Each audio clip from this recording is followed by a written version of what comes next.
WhatsApp guys, Nitish Kumar Reddy ने MCG test match में मचा दिया बवाल। तो भाई बवाल नहीं मचाया उस बंदे ने, क्या लिटरली ऐसी बैटिंग करे कि इंडिया को कहीं ना कहीं एक ठीक ठाक पोजीशन में लाके खड़ा कर दिया है। हाँ। लेकिन भाई इमोशंस क्या गजब, उसके फादर के इमोशंस, पूरे क्राउड के इमोशंस, और घर में जो देख रहा होगा भैया उसके इमोशंस, गुद्दी पकड़ पकड़ के दिखा मैंने देख ले मैच देख ले। मैं इधर उधर चल रही थी, इसने पकड़ा। तो देखते हैं अर्जुन की वीडियो 1 2 3 गो। साल की शुरुआत केकेआर के नाम थी और साल का अंत एनकेआर के नाम। शाबाश बेटा, इतना दिमाग। नमस्कार, मैं हूं रौनक, वेलकम। ये है नीतीश कुमार रेड्डी स्पेशल वीडियो। आंध्र प्रदेश का एक लड़का जिसको उसके घर वाले क्रिकेट खिलाना चाहते हैं। लड़का क्रिकेट खेलता भी है लेकिन सीरियस नहीं होता, लेकिन उसके घर वाले तो इसके लिए पूरी तरह सीरियस है। उनको क्रिकेटर ही बनाना है इस लड़के को, इसलिए अपने बेटे पर पूरा फोकस करने के लिए पापा ने अपनी जॉब छोड़ दी। लेकिन लड़का फिर भी सीरियस नहीं होता। कुछ समय बाद वो अपने पिता को छुप कर रोते हुए देख लेता है, क्योंकि घर की फाइनेंशियल हालत सही नहीं होती, पैसे खत्म हो गए हैं, जरूरी चीजों के लिए भी नहीं बचे हैं पैसे। तब इस लड़के को समझ में आता है कि क्रिकेट को मजाक में तो नहीं लिया जा सकता, घर वाले इतना सैक्रिफाइस कर रहे हैं, सीरियसली खेलना पड़ेगा। उसके बाद आज वही लड़का ऑस्ट्रेलिया में एक मुश्किल सिचुएशन से टीम इंडिया को निकाल कर लाया है, और अपने बेटे के इस सफर के लिए खुद कुर्बानी देने वाले उनके पापा स्टैंड में बैठे ये सब देख रहे थे। क्या जबरदस्त कहानी है नीतीश कुमार रेड्डी की, और कहानी जितनी ही बेहतरीन बल्लेबाजी भी करी है इसने। हाफ सेंचुरी बनाने के बाद पुष्पा का झुकेगा नहीं साला वाला सेलिब्रेशन किया, और सेंचुरी बनाने के बाद बाहुबली वाला सेलिब्रेशन किया। बेसिकली नीतीश कुमार रेड्डी ने क्रिकेट के साथ साथ तेलुगु फिल्म इंडस्ट्री को भी प्रमोट कर डाला, और सही मायने में पुष्पा और बाहुबली की तरह ही ब्लॉकबस्टर हो गए। मेरी तरफ से इस ब्लॉकबस्टर को भी 5 स्टार। खैर, इससे पहले कि हम लोग वीडियो में आगे बढ़े, आपको मैं बता दूं कल एक अमेजिंग पॉडकास्ट हमने किया अपने टीआरपी चैनल पर, जाकर उस पॉडकास्ट को जरूर देखिएगा, लिंक हमने डिस्क्रिप्शन में दिया है। आगे बढ़ते क्रिकेट की बात करते। दिन का खेल शुरू हुआ तो एक मेजर कंट्रोवर्सी हुई। ऋषभ पंत और जडेजा के कंधों पर एक बहुत बड़ी जिम्मेदारी थी। इंडिया पहली पारी में 310 रन से पीछे था, और फॉलो ऑन बचाने के लिए भी 100 से ज्यादा रन की जरूरत थी। ऐसे में पंत ने एक ऐसा शॉट खेल दिया जो कि सिचुएशन के हिसाब से सबको बड़ा ही बचकाना लगा। बॉल लेग साइड पर मारना चाहते थे, लेकिन उल्टा पुल्टा मारने के चक्कर में गेंद थर्ड मैन बाउंड्री पर फील्डर के हाथों में चली गई।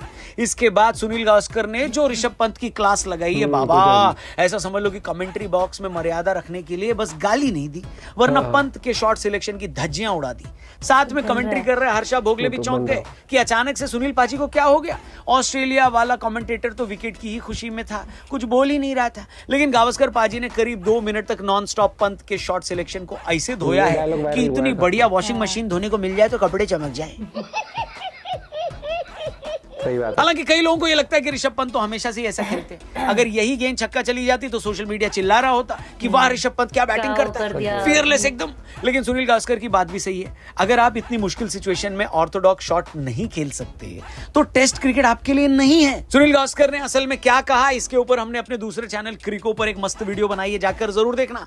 आपका इस मुद्दे पर क्या कहना है कमेंट करके बताना। क्या ऋषभ पंत को थोड़ा और जिम्मेदारी दिखानी चाहिए थी, या फिर यही है जो है, ऐसे ही खेलेगा ये लड़का? लेकिन एक बात तो पक्की है, ऋषभ पंत के विकेट की वजह से इंडिया की हालत बहुत पतली हो गई। लंच तक आते आते जडेजा का भी विकेट गिर गया। इस सेशन में 2 विकेट गिरने की वजह से स्कोर हो गया 221 फॉर 7। हालांकि नीतीश कुमार रेड्डी और वॉशिंगटन सुंदर ने यहां से लंच तक कोई और नुकसान नहीं होने दिया और स्कोर कर दिया 244 पर 7। लंच के बाद जो जिम्मेदारी पंत और जडेजा पर थी वो अब सुंदर और नीतीश कुमार रेड्डी पर आ गई थी। फॉलो ऑन बचाने की जिम्मेदारी इन लोगों ने बखूबी निभाई, और सच बताऊं तो उनकी बल्लेबाजी देखकर मुझे सुनील गावस्कर की बात सही लगी, क्योंकि सुंदर और नीतीश ने जैसा खेला है वैसा असल में बाकी सबको खेलना चाहिए था। नीतीश की तो हमने बहुत बात कर ली, लेकिन वॉशिंगटन की भी बात यहां पर करनी जरूरी है, क्योंकि उन्होंने रन भले ही नीतीश कुमार रेड्डी के आधे बनाए हो लगभग, लेकिन गेंद लगभग उतनी ही खेली जितनी नीतीश कुमार रेड्डी खेल कर गए, और यही तो टेस्ट क्रिकेट है। दूसरे सेशन में ऑस्ट्रेलिया वाले विकेट के लिए तरस गए, बारिश ने आकर उन्हें और तरसा दिया। दूसरे सेशन में एक भी विकेट नहीं मिला, चाय तक इंडिया का स्कोर 7 विकेट पर 326 फॉलो ऑन बच गया था। चाय के बाद आया दिन का सबसे इंटरेस्टिंग सेशन। ऑस्ट्रेलिया के गेंदबाज बिल्कुल भी सुंदर और रेड्डी को परेशान नहीं कर पा रहे थे, लेकिन चाय के बाद शुरू के 10 ओवर दोनों बहुत आराम से खेले। 1.5 रन प्रति ओवर का रन रेट था। सबसे पहले सुंदर ने अपनी हाफ सेंचुरी कंप्लीट करी, और फिर सभी को इंतजार था नीतीश की डेब्यू सेंचुरी का। लेकिन फिर वही दिन खत्म होने से पहले का आधा घंटा भाई साहब अच्छा खासा खेल रहे वॉशिंगटन सुंदर अचानक से स्लिप पर कैच देकर आउट हो गए। नीतीश कुमार रेड्डी ने अगले ओवर में अपना स्कोर 99 तक पहुंचा दिया, लेकिन फिर शातिर पैट कमिंस खुद गेंदबाजी करने आए ताकि किसी तरीके से रेड्डी को शतक बनाने से रोक ले।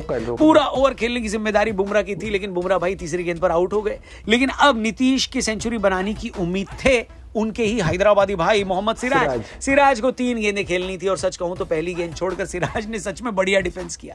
सिराज के डिफेंस को क्राउड में इतनी तालियां मिली कि कई बार तो इतनी लोगों को सेंचुरी बनाने पर भी नहीं मिलती। सिराज के डिफेंस के बाद अगले ही ओवर में नीतीश कुमार रेड्डी ने मिड ऑन के ऊपर से चौका मारकर अपनी सेंचुरी पूरी करी।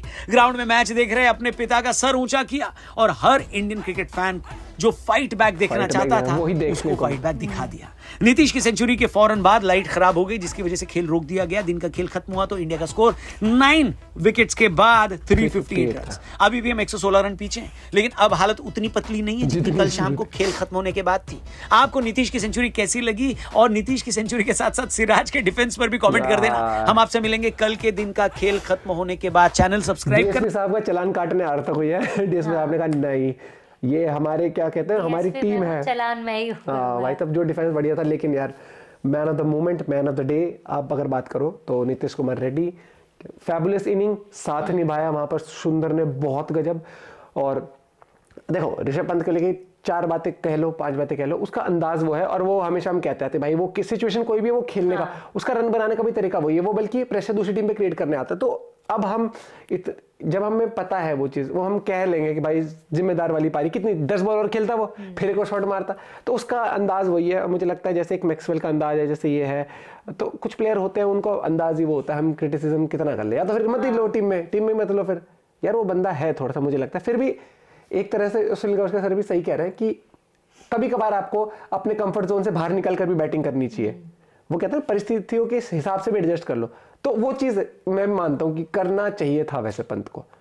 लेकिन भैया जो सुंदर और रेड्डी ने किया और जो उसके फादर का रिएक्शन था, प्लस पूरी क्राउड अगर आपने देखा होगा ना वो मोमेंट, अगर आपने 20-25 मिनट का देखा होगा सेंचुरी से पहले से लेकर सेंचुरी होने तक का, तो आप वो मोमेंट जी सकते। मान लो आपने मुझे स्टोरी नहीं पता थी, हाँ बहुत इसके ऊपर फिर वो पूरी बीसीसीआई की भी एक वीडियो है और प्लस स्टार स्पोर्ट्स ने भी एक कवरेज करी हुई है पूरी प्रॉपर हर तरीके से।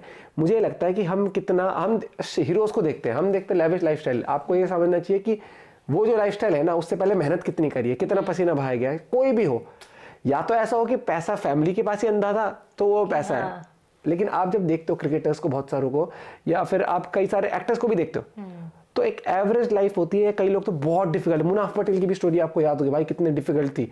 एग्जाम्पल अगर आप बात करते हो सिराज की स्टोरी आप देख लो कहाँ से वो बंदा निकला है। तो वही चीज होती है, मेहनत करते हो ना तो वो एक्स्ट्रा घंटे जो आप हार्डवर्क करते हो वो पे करता है आपको एक दिन। और उसी तरीके से आज मतलब अगर आप कहीं भी कोई न्यूज मीडिया पोर्टल खोलते हो, आप कोई अगर आप एग्जांपल इंस्टाग्राम पर जाते हो, रील्स देखते हो, जो मीम पेजेस भी होते हैं ना वहां पर भाई एक अलग ही रिस्पेक्ट वाली बात चल रही है।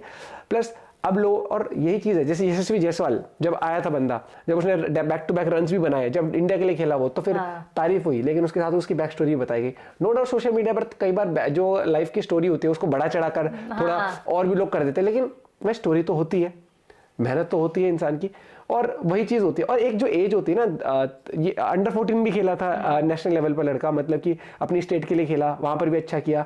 लेकिन वो एक एज थी कि जब इंसान ये जिम्मेदारी नहीं समझ पाता कि यार फाइनेंशियल दिक्कतें हैं ये चीज, क्योंकि टैलेंट था उसमें, वो रन भी बना रहा, वो अच्छा खेला, लेकिन वो एक होता है सीरियसनेस, वो पैसे की अहमियत, वो सब चीजें आती है थोड़ा एज लेवल आने के बाद। जब उसको समझ आया तो उसने और एक नेक्स्ट लेवल अपना गेम करा। लेकिन वो ऐसा नहीं था कि जब मस्ती में खेल रहा था तो उसका गेम अच्छा नहीं था, वो अंडर 14 खेला। अंडर 14 वाले बच्चों को आप पैसे की बात करोगे तो वो शायद वो उस लेवल पर नहीं समझ सकता, लेकिन फिर भी उसका गेम अच्छा था। मजाक जो कुछ लोग कह रहे होंगे यार उसका गेम अच्छा नहीं होगा, 5 या 6 साल की उम्र से क्रिकेट खेल रहा था, वो गेम अच्छा था, मस्ती मजाक में रहता था, मतलब कि उसका था कि क्रिकेट खेल रहे मस्ती मजाक होते नहीं बच्चे, मस्त कैजुअल, वो वाली बात। मिलते हैं आपसे वीडियो के साथ, बाय बाय, टेक केयर।